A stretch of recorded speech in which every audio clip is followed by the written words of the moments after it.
bihi wa ilaihi qala an ibni Umar, hadis ke-11. Hadis ke berapa? 11 ya.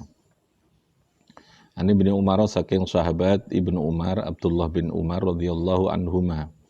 Qala dawu sapa Ibnu Umar, qala dawu sapa Rasulullah sallallahu alaihi wasallam, ukhillat dihalalkan lana kanggo kita apa maitatani, bangkai luru. Ada dua bangkai yang dihalalkan.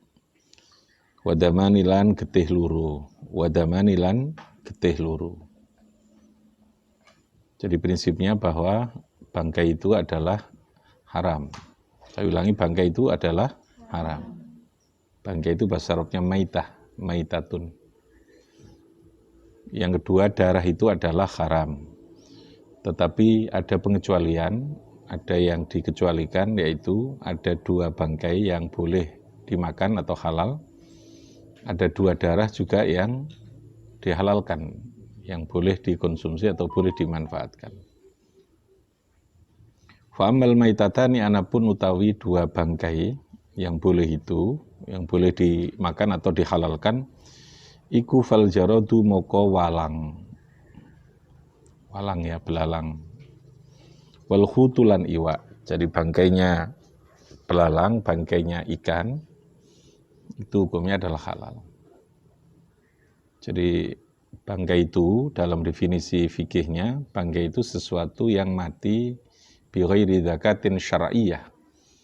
Jadi binatang yang mati tanpa ada penyembelihan secara syar'i, secara agama, maka binatang yang mati itu namanya bangkai.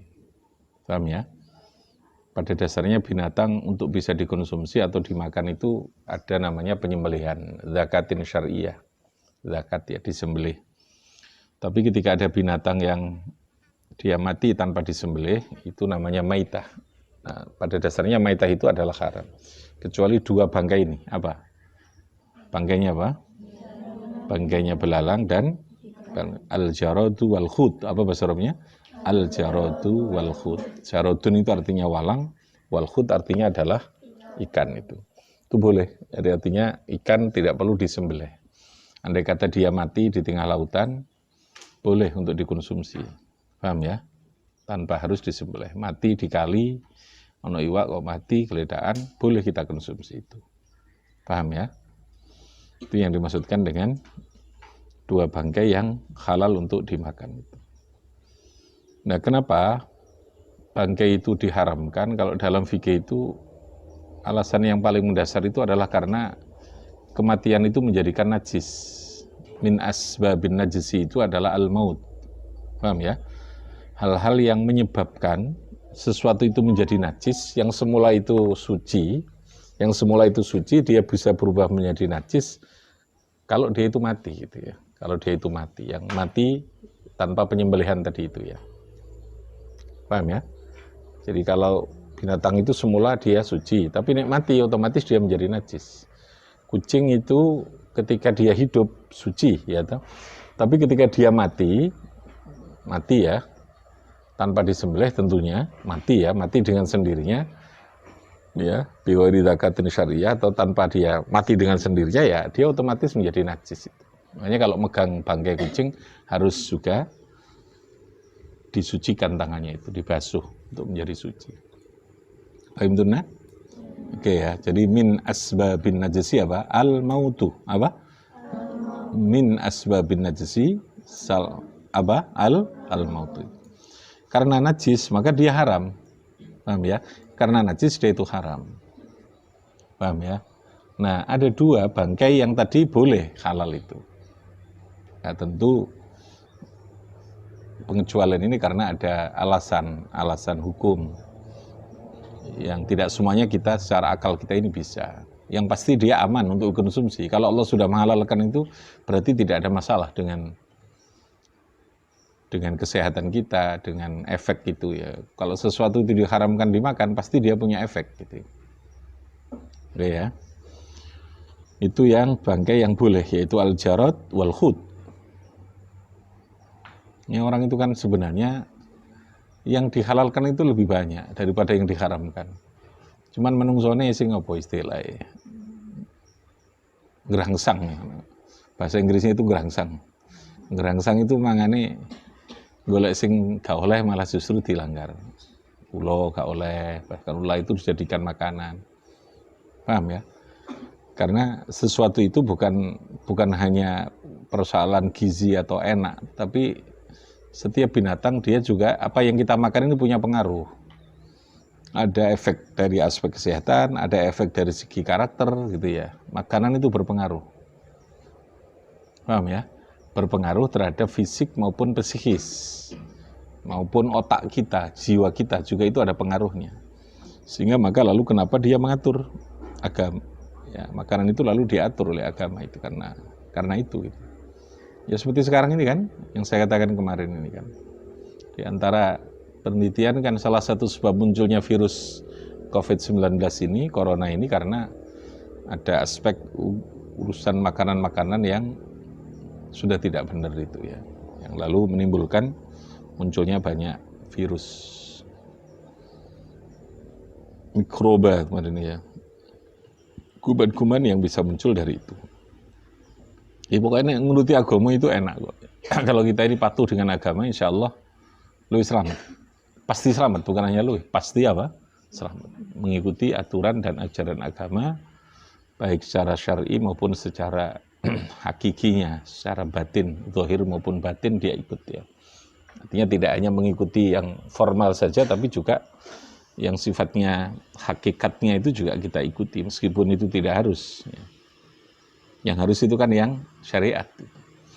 Batin itu karena di luar kemampuan manusia secara keseluruhan, maka sifatnya adalah anjuran itu ya, baiknya gitu ya, melatih jiwa kita, melatih diri kita itu. Oke ya. Wa ammad damani anapun utawi darah luruh, benar ini ya. Darah yang boleh, darah itu pada dasarnya hukumnya apa? Najis, haram. Fal kabidu yang boleh itu adalah yang berupa al kabidu ati wattihalulan limpo. Ada hati, ada limpa. Itu kan darah aslinya. Boleh itu Mas Yan, halal. Tapi tidak baik. Halal tetapi sebaiknya dihindari. Jadi halal tapi kurang baik untuk kesehatan. Ati. Ya nom kayak seperti kamu gini ya seneng aja mangan ati, mangan limpo itu. Karena belum punya bangsa penyakit-penyakit sing aneh-aneh itu kan. Asam aurat. Asam urat. Asam aurat, bangsa apalagi itu. Ya kolesterol, bangsa macam-macam itu ya. Itu kan pengaruh dari makanan. Nek salah maem itu, hal-hal seperti itu bisa sangat berpengaruh itu. Salah mangan gitu, nek wis duwe ngono kuwi ya langsung tidak bisa jalan itu. Karena memang dia bukan aslinya bukan untuk. Jadi boleh itu cara kasar kan ya gak apa wis oleh gak apa gitu. Aslinya kan sebaiknya tidak kan gitu toh.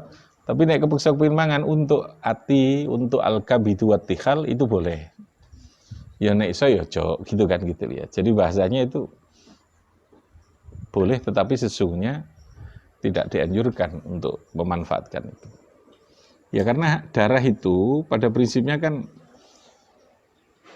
diciptakan dia untuk mobilisasi ya, mobilisasi terhadap kebutuhan berbagai macam gizi, vitamin masuk macam-macam itu kan lalu lintasnya melalui darah itu. Paham ya? Sehingga di sana kemungkinan yang namanya darah itu tercampur dengan banyak limbahnya makanan itu besar. Karena setiap makanan juga ada limbah. Paham ya?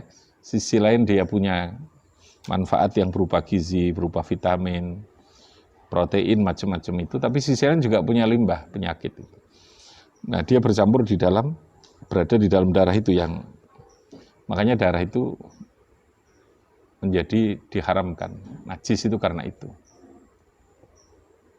Potensi untuk membawa kuman, membawa apa itu besar. Apalagi sudah posisi di luar ya, di luar manusia ini. Sehingga dalam Al-Quran itu ada dua darah, ada daman masfuhan, ada daman yang ghairu masfuh. Yang daman masfuh, darah yang muncrat itu haram. Ya kalau kita nyembelih kambing, sapi, itu kan darahnya keluar. Nah ketika darah ini namanya daman masfuhan, apa namanya?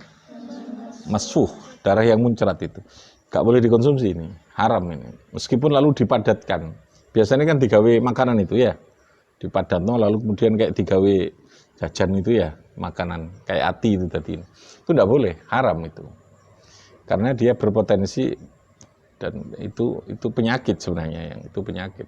Bukan untuk dikonsumsi ya, bukan untuk dikonsumsi. Tapi kalau yang ghairu masfuh, yang tidak muncrat, yaitu seperti darah al-kabidu wat tihal, itu masih dibolehkan tadi, itu dihalalkan itu. Namanya daman ghairu masfuh. Akhraja meriwayatkan yang hadis sapa Ahmad wa Ibnu Majah. Wa filani kudatub ing dalem hadis dhafun utawi lemah. Jadi ada rawi yang dianggap dhafun, yaitu riwayatnya Abdurrahman bin Zaid bin Aslam. Ini adalah termasuk munkarul hadis. Salah satu rawi dalam hadis ini namanya Abdurrahman bin Zaid bin Aslam. Ini dalam kajian ilmu hadis, ya rijalul hadis itu dianggap orang yang dhaif dalam periwayatannya. Maka hadis ini ada yang mengatakan dhafun, wa fihi dhafun. Oke, sekarang al-ma'na al-ijmali. Haramallahu ta'ala al-maitata binassil kitabi al-mubin wastasna min dzalika ala lisani rasulih. Jadi dalam Quran Allah mengharamkan bangkai itu. Ya, sekali lagi bangkai, kematian itu adalah salah satu sebab yang menjadikan sesuatu itu menjadi apa? Najis. Ya, makanya lalu diharamkan. Tetapi Kanjeng Nabi lalu mengecualikan. Kalau dalam Quran kan hurrimat alaikumul maitatu wad damu walahmul khizir dan seterusnya. Jelas kalimatnya hurrimat. Bentuk kalimatnya adalah nas, qat'i, diharamkan. Paham ya? Menggunakan kalimat hurrimat. Jadi bentuk kalimatnya itu sangat sharih, sangat qat'i gitu ya. Nas dan qat'i, nasnya itu bersifat qat'i yudilalah bahwa bangkai dan darah itu diharamkan. Tetapi lalu dikecualikan dengan sabda Nabi ini. Ya. Karena Nabi diberikan hak untuk memberikan penegasan, penjelasan, penguatan ya, atau pengecualian terhadap ketentuan hukum yang ada di dalam Al-Qur'an. Ala lisani rasulihi ing atase lisani rasulnya Allah al-amin kang dipercaya asya ing pira-pira perkara wastasnalan jabaake mengecualikan sapa Allah min dzalika saking demikian al-maitah ala lisani rasulihi ing atase lisani rasulnya Allah al-amin asya'a mengecualikan asya ing pira-pira perkara fa abaha moko membolehkan sapa Allah lana maring kita akla maitatil bakhri. Ingat ya, kalau idhofah itu cara membacanya harus langsung. Akla maitatil bakhri ing makan bangkainya lautan. Bangkai laut apa tadi? Berupa bayi ikan. Wa maitatal jaratilan bangkainya belalang. Wa abakhalan membolehkan sapa Allah lana untuk kita boleh. Minat dami saking darah. Aklal kabiti ing mangan ati. Aklal kabiti ing makan hati watihali dan limpa boleh. Makan hati dan limpa ini. Fikul hadis, sekarang fikih yang terkandung, hukum yang terkandung dalam hadis ini. Hadisnya apa tadi? Dibaca bersama. Bismillahirrahmanirrahim. Wa bihi wa ilaihi qala ani bani Umar radhiyallahu qala Rasulullah sallallahu alaihi wasallam fa ammal maitatani fal jaradu wal khutu wa ammad damani Ahmadu wa Ibnu Majah wa fihi dha'fun. Oke, kesimpulan fikih yang ada di dalam hadis ini takhrimu aklil maitati. Hukumnya makan bangkai itu adalah haram. Tapi wastasna lan jabaake sapa syari, wastasna lan mengecualikan sapa syari. Asyari man? Siapakah asyari itu? Huwallah. Asyari huwallah.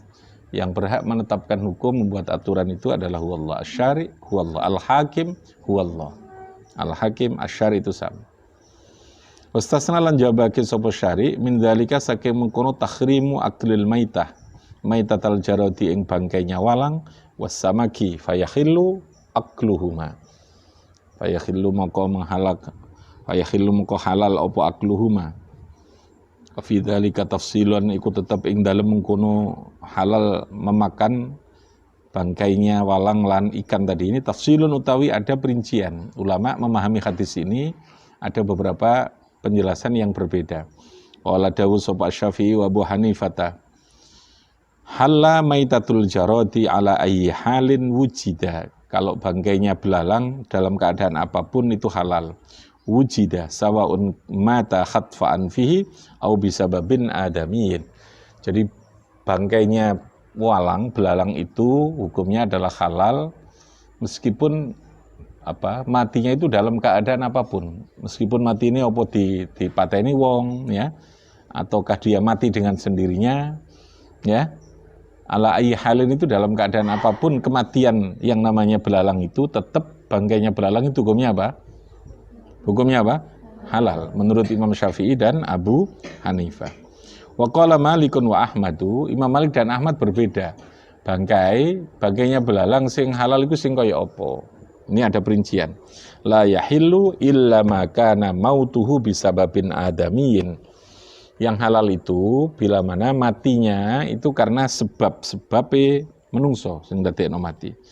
Bi ayaqta'a lawan yen to menugel sapa insan sapa adamiyun ba'dha. Aw yasluqa utawa den dicepit gitu ya. Aw yulqa finnar atau dilemparkan di dalam api. Hayyan aw yashwi atau dia dipanggang. Jadi pokoknya ada usaha manusia lah yang menjadikan binatang itu menjadi halal. Ini kalau menurut siapa? Imam Malik dan Imam Ahmad. Imam siapa? Imam Malik dan Imam Ahmad. Fa'in mata hatfa'an fi, kalau dia mati dengan sendirinya, kelawan gerumpung irungi, hatfa'an fi itu istilah orang Arab ya. Kalau mati dengan sendirinya itu bahasa Arabnya hatfa'an fihi. Apa? Hatfa'an fi. Ini diterjemahkan gerubung ini, lepas ini hidungnya ini. Hidungnya dicopot itu namanya khatfa'an fihi. Itu istilah untuk apa? Mati karpe dewe. Itu namanya apa?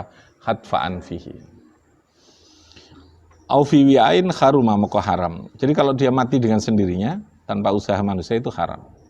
Wa masamaku fayakhillu minhu makana mautuh bisababin adamiyin. Sedangkan kalau ikan dia mati itu harus yang mati tadi ini bisa babin adamiyin au qadhafahul ma, atau karena terlempar air, awin kasyafa'anhu atau terbuang apa samak anhu saking ma. Wa huwa madzhabul jumhur. Ya, wa yakhrumulan haram indahum kana tafiyan, ngambang. Jadi kalau menurut jumhur ulama yang halal itu bisa babin adamiyin atau dia mati karena terlemparkan ombak di lautan, atau dia terlemparkan dari air lalu terlempar keluar in kasyafa'anhu. Ketika ikan itu mati dalam kondisi seperti itu yang halal. Wa yakhrumu indahum kana tafiyan, kalau dia mati ngambang di tengah lautan, itu menurut jumhur ulama, jumhur itu mayoritasnya itu hukumnya adalah haram, yang mati ngambang itu. Tapi yang membolehkan, yang menghalalkan Imam Syafi'i, wa inda Syafi'i yahillu maka natafian aidon. Nah Imam Syafi'i ya kabeh mati dalam keadaan apapun tidak apa-apa, termasuk yang mati ngambang tadi ini ya. Jadi saya ulangi, kalau menurut jumhur ikan yang tafian itu apa? Mati dengan sendirinya ngambang itu ya, tidak karena ada sebab yang lain, maka dia tidak boleh dimakan jumhur. Tapi kalau menurut Syafi'i, Imam Syafi'i, madzhab Syafi'i tidak apa-apa. Ya. Baik yang mati karena sebab ya sesuatu yang lain, atau dia mati dalam keadaan tafian ngambang tadi ini, mati dengan sendirinya, khatfa'an fi kayak tadi, ini tetap menurut Imam Syafi'i sama. Hukumnya apa? Halal. Hukumnya apa? Halal. Nah, ini namanya fikih. Fikih itu potensi terjadi adanya perbedaan. Sebab dalam hadis tadi hanya disebutkan secara umum kan, pokoknya bangkainya ikan, bangkainya belalang, hukumnya apa? Halal. Kan tidak dijelaskan mati yang menjadi bangkai yang halal itu yang kayak apa kan gitu. Nah ulama lalu menjelaskan dengan pemahaman berdasarkan dalil-dalil yang lain, lalu memunculkan perbedaan pendapat tadi ini. Ada pendapat jumhur, ada pendapatnya siapa? Imam Syafi'i. Yang terakhir tahrimu aklid dam, haram makan darah itu. Wastasna min dzalika, mengecualikan sapa syari' min dzalika saking mengkono dam al-kabida wat tihala, hati dan limpo yang boleh. Fahillu akluhuma, maka boleh memakan itu. Jadi untuk darah dan apa yang berupa hati dan limpo itu oleh agama dihalalkan. Kalau yang daman masuh, yang muncrat tadi itu hukumnya adalah haram. Oke. Rabbi fanfa'na bi barakatihim bi hurmatihim wa amitna fi tariqatihim wa mu'afatihim minal fitani. Allahumma salli ala Muhammad.